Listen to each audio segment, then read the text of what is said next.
géotechnique.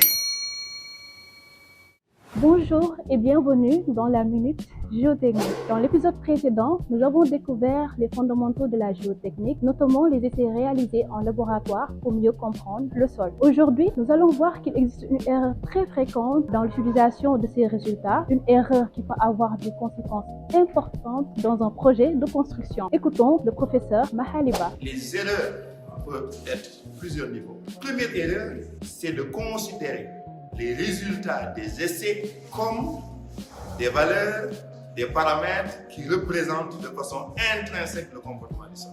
Il faut regarder le sol d'un point de vue macroscopique comme d'un point de vue microscopique. Et la réalité se trouve du point de vue microscopique.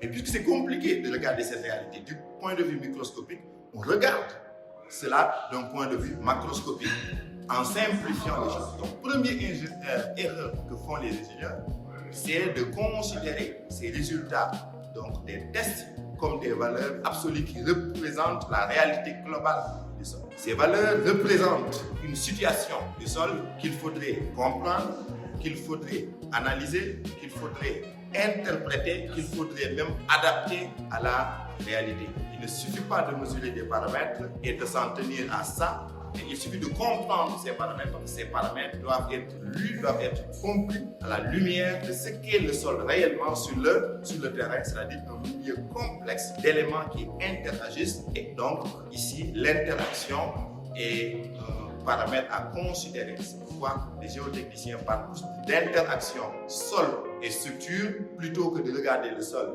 d'un côté, de laisser la structure de l'autre côté. Il faut interagir les deux pour mieux comprendre la réaction. Donc, les résultats de laboratoire sont importants, mais ils doivent être interprétés en fonction de la réalité du terrain. Parce qu'en pratique, le sol ne se compose pas toujours comme en laboratoire. Aujourd'hui, nous avons vu une mauvaise interprétation des résultats pour conduire à des erreurs importantes. Mais avant même de parler des faits, une question essentielle se pose. Comment obtient-on un bon échantillon de sol?